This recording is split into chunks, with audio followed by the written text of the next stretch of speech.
Welcome to Classic Christmas Stories, where holidays feel like home. I'm Jason Hovde, and today we open one of the most beloved books in the world. Join Meg, Joe, Beth, and Amy as we step into Chapter 2 of Little Women by Louisa May Alcott, A Merry Christmas. From the moment the girls wake up to their humble gifts under the tree, to the little play they perform, to the unforgettable act of kindness that changes their day, this chapter is pure holiday magic. So gather the family close, maybe with a cup of cocoa, and let's begin. Don't forget to check our merch store for holiday goodies, support us on Buy Me a Coffee, and subscribe to Chamber of Classics for more timeless tales. Links in the show notes.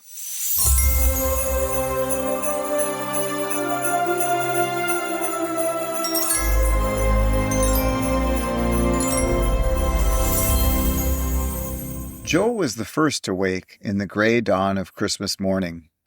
No stockings hung at the fireplace, and for a moment she felt as much disappointed as she did long ago, when her little sock fell down because it was so crammed with goodies.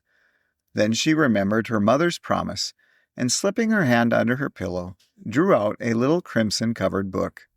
She knew it very well, for it was that beautiful old story of the best life ever lived, and Joe felt it was a true guidebook for any pilgrim going the long journey. She woke Meg with a Merry Christmas and bade her see what was under her pillow. A green-covered book appeared, with the same picture inside and a few words written by their mother, which made their one present very precious in their eyes.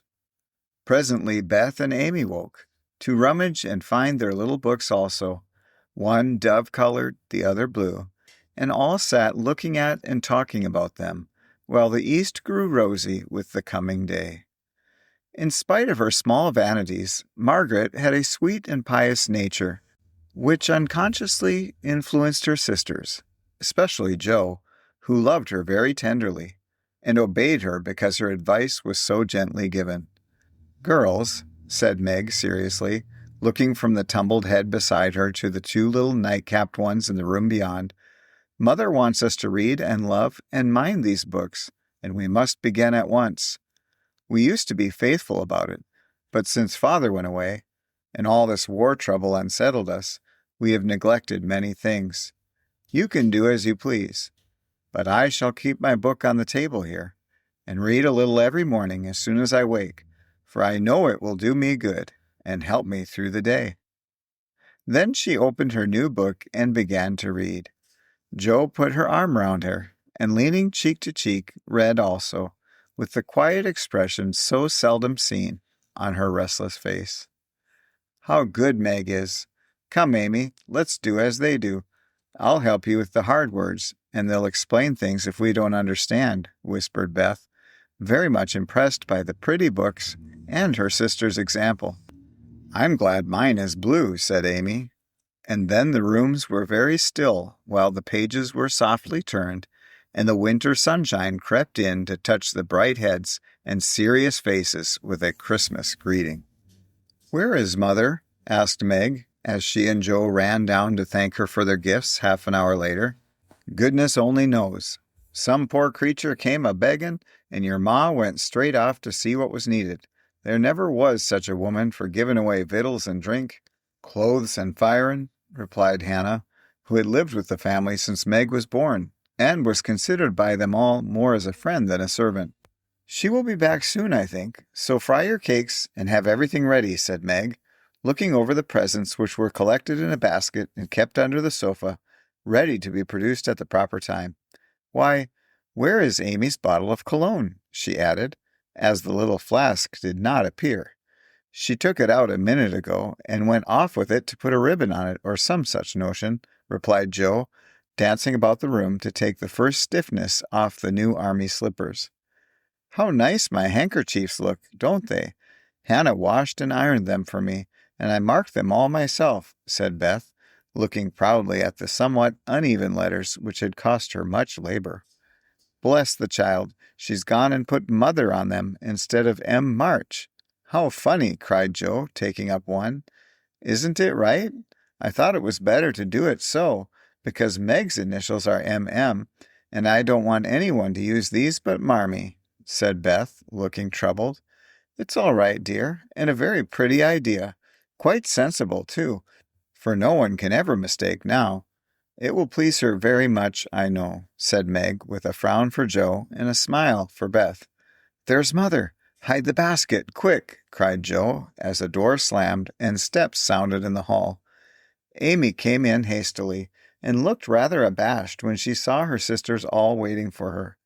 "Where have you been, and what are you hiding behind you?" asked Meg, surprised to see by her hood and cloak that lazy Amy had been out so early. "Don't laugh at me, Joe. I didn't mean anyone should know till the time came. I only meant to change the little bottle for a big one, and I gave all my money to get it, and I'm truly trying not to be selfish any more." As she spoke, Amy showed the handsome flask which had replaced the cheap one, and looked so earnest and humble in her little effort to forget herself that Meg hugged her on the spot, and Joe pronounced her a trump, while Beth ran to the window and picked her finest rose to ornament the stately bottle. "You see, I felt ashamed of my present after reading and talking about being good this morning, so I ran round the corner and changed it the minute I was up, and I'm so glad, for mine is the handsomest now." Another bang of the street door sent the basket under the sofa, and the girls to the table eager for breakfast. "Merry Christmas, Marmee! Many of them! Thank you for our books. We read some, and mean to every day," they cried in chorus. "Merry Christmas, little daughters! I'm glad you began at once, and hope you will keep on. But I want to say one word before we sit down. Not far away from here lies a poor woman with a little newborn baby. 6 children are huddled in one bed to keep from freezing, for they have no fire.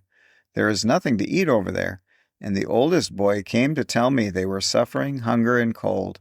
My girls, will you give them your breakfast as a Christmas present?" They were all unusually hungry, having waited nearly an hour, and for a minute no one spoke.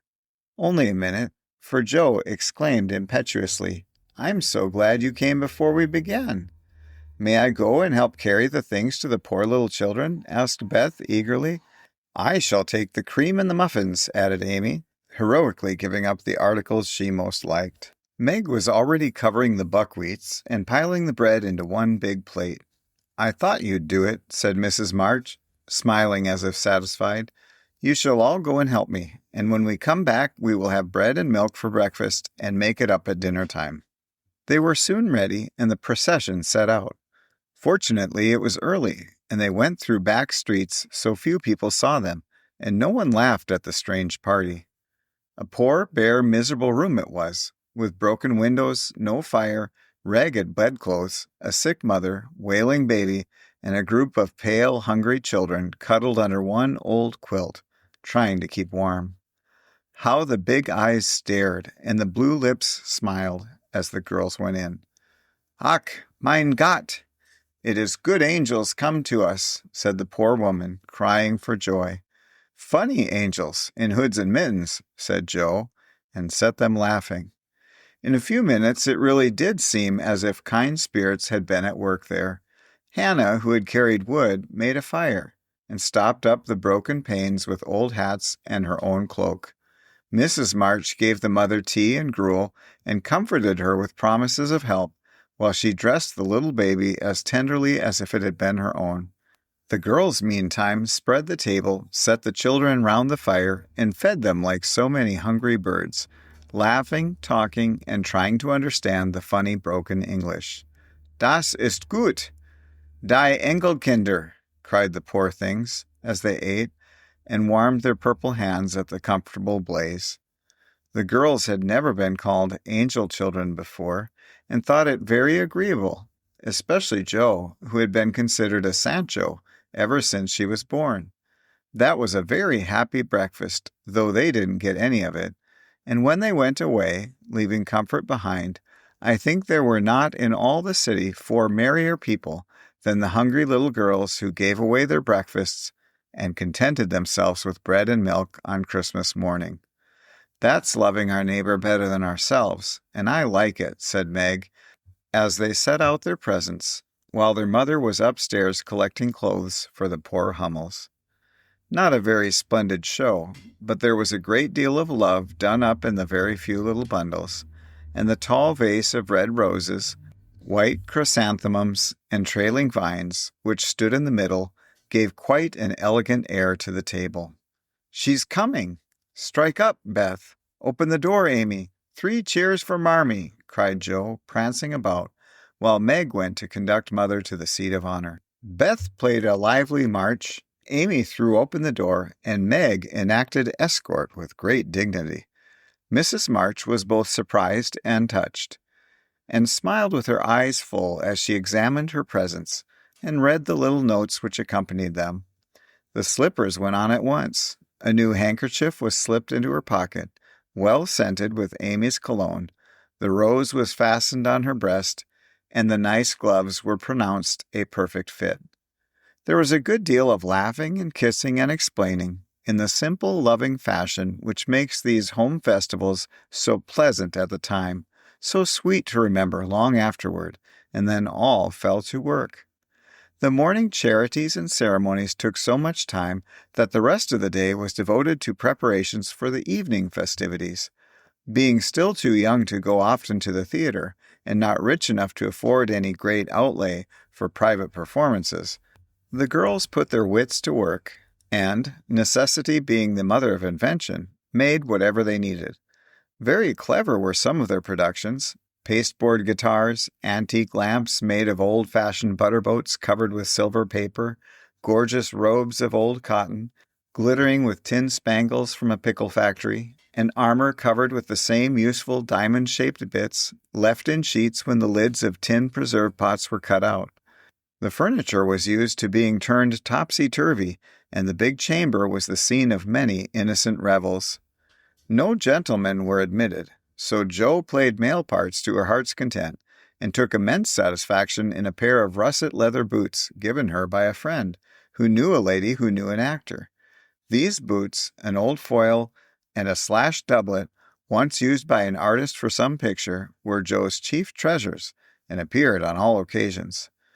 The smallness of the company made it necessary for the 2 principal actors to take several parts apiece, and they certainly deserved some credit for the hard work they did in learning 3 or 4 different parts, whisking in and out of various costumes, and managing the stage besides. It was excellent drill for their memories, a harmless amusement, and employed many hours which otherwise would have been idle, lonely, or spent in less profitable society. On Christmas night, a dozen girls piled onto the bed which was the dress circle, and sat before the blue and yellow chintz curtains in a most flattering state of expectancy.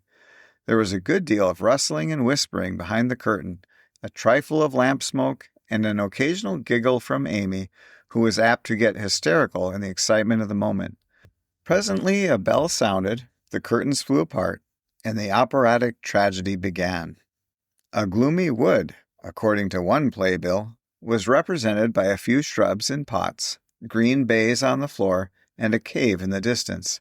This cave was made with a clothes horse for a roof, bureaus for walls, and in it was a small furnace in full blast with a black pot on it and an old witch bending over it. The stage was dark, and the glow of the furnace had a fine effect, especially as real steam issued from the kettle when the witch took off the cover. A moment was allowed for the first thrill to subside. Then Hugo, the villain, stalked in with a clanking sword at his side, a slouched hat, black beard, mysterious cloak, and the boots.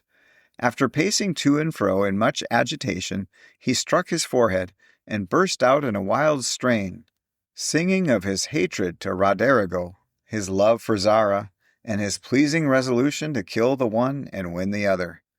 The gruff tones of Hugo's voice, with an occasional shout when his feelings overcame him, were very impressive, and the audience applauded the moment he paused for breath.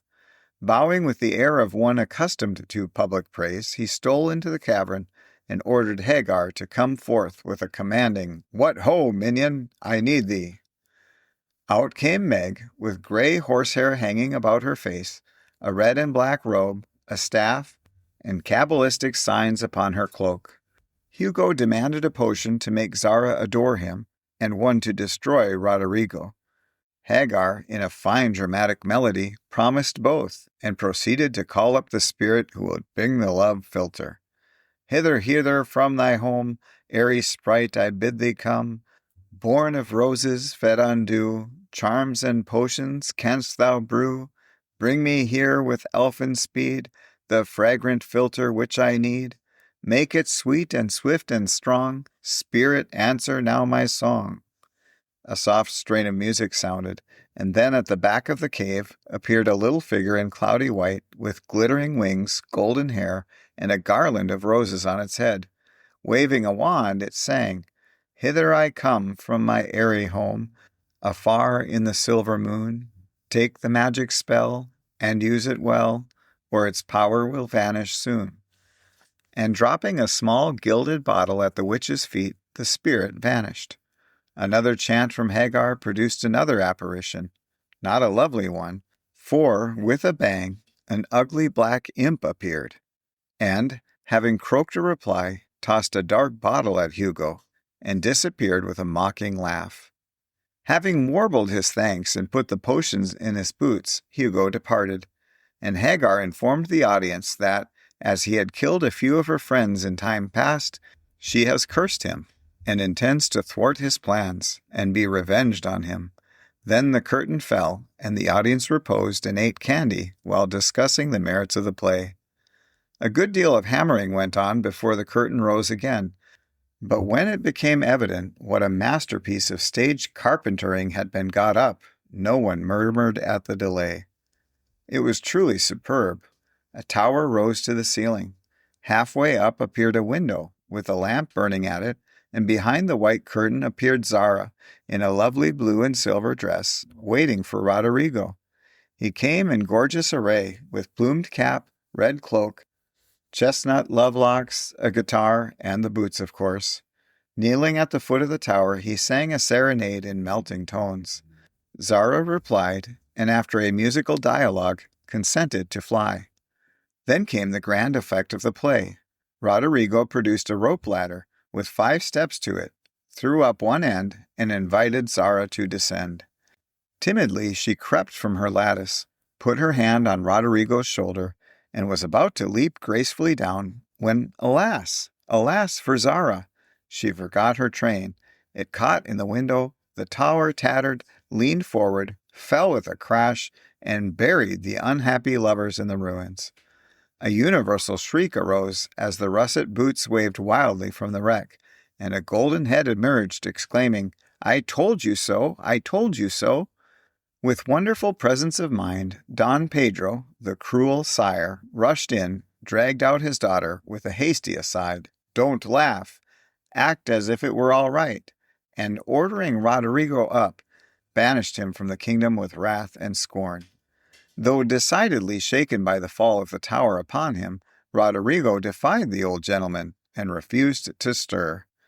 This dauntless example fired Zara. She also defied her sire, and he ordered them both to the deepest dungeons of the castle. A stout little retainer came in with chains and led them away, looking very much frightened, and evidently forgetting the speech he ought to have made. Act 3 was the castle hall, and here Hagar appeared, having come to free the lovers and finish Hugo. She hears him coming and hides, sees him put the potions into 2 cups of wine, and bid the timid little servant bear them to the captives in their cells, and tell them I shall come anon. The servant takes Hugo aside to tell him something, and Hagar changes the cups for 2 others which are harmless. Ferdinando, the minion, carries them away, and Hagar puts back the cup which holds the poison meant for Roderigo. Hugo, getting thirsty after a long warble, drinks it, loses his wits, and, after a good deal of clutching and stamping, falls flat and dies, while Hagar informs him what she has done in a song of exquisite power and melody. This was a truly thrilling scene, though some persons might have thought that the sudden tumbling down of a quantity of long hair rather marred the effect of the villain's death. He was called before the curtain, and with great propriety appeared, leading Hagar, whose singing was considered more wonderful than all the rest of the performance put together. Act 4 displayed the despairing Roderigo on the point of stabbing himself because he has been told that Zara has deserted him.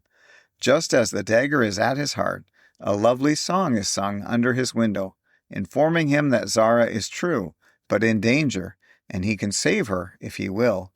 A key is thrown in, which unlocks the door, and in a spasm of rapture he tears off his chains and rushes away to find and rescue his lady love.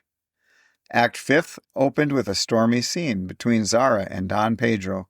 He wishes her to go to a convent, but she won't hear of it, and, after a touching appeal, is about to faint when Roderigo dashes in and demands her hand. Don Pedro refuses because he is not rich. They shout and gesticulate tremendously but cannot agree, and Roderigo is about to bear away the exhausted Zara when the timid servant enters with a letter and a bag from Hagar, who has mysteriously disappeared. The latter informs the party that she bequeaths untold wealth to the young pair, and an awful doom to Don Pedro if he doesn't make them happy. The bag is opened, and several quarts of tin money shower down upon the stage, till it is quite glorified with the glitter. This entirely softens the stern sire. He consents without a murmur. All join in a joyful chorus, and the curtain falls upon the lovers kneeling to receive Don Pedro's blessings in attitudes of the most romantic grace.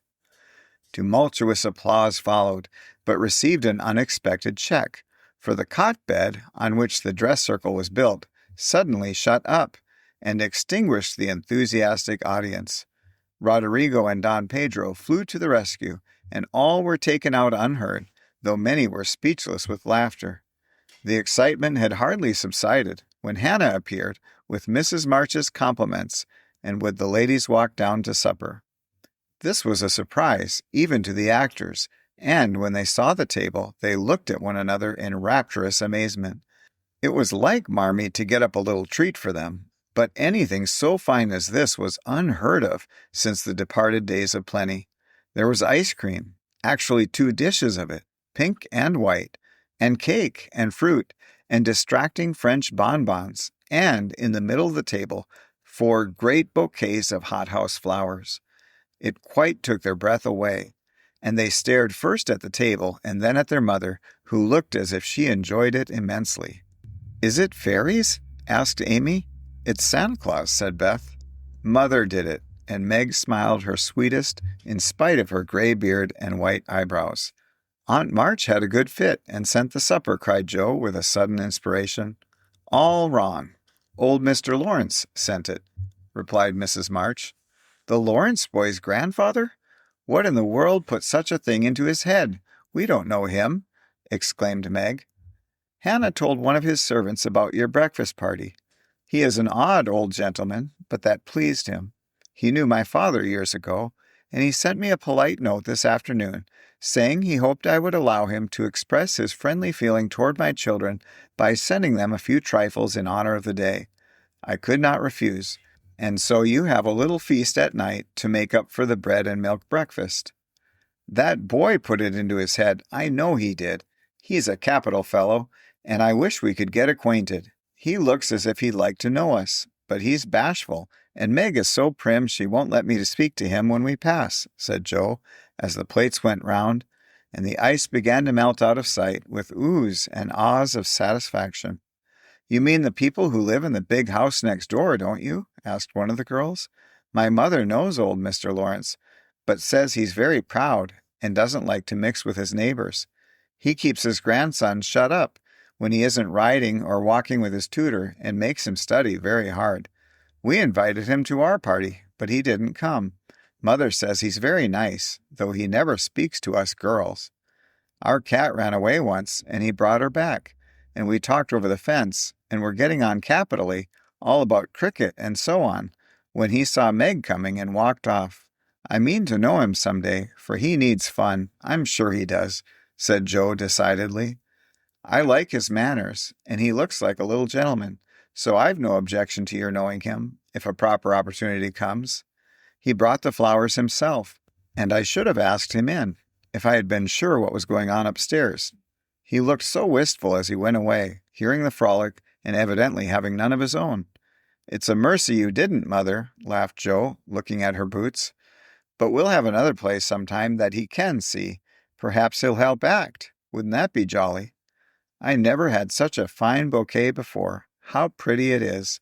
And Meg examined her flowers with great interest. They are lovely, but Beth's roses are sweeter to me, said Mrs. March, smelling the half-dead posy in her belt. Beth nestled up to her and whispered softly, I wish I could send my bunch to Father. I'm afraid he isn't having such a Merry Christmas as we are. And there ends A Merry Christmas, the chapter that shows why Little Women has warmed hearts for over 150 years. I hope the March sisters reminded you, as they always remind me, that the simplest gifts and the kindest hearts make the merriest Christmases. If this episode made you smile, please leave a quick review on your favorite podcast platform. It helps new families discover these classics. We'll have another festive story for you tomorrow, all the way through Christmas Day. Until then, visit our merch store for holiday gifts, support the show on Buy Me a Coffee, and subscribe to Chamber of Classics for mysteries and more. All links in the show notes. Merry Christmas, March Family style.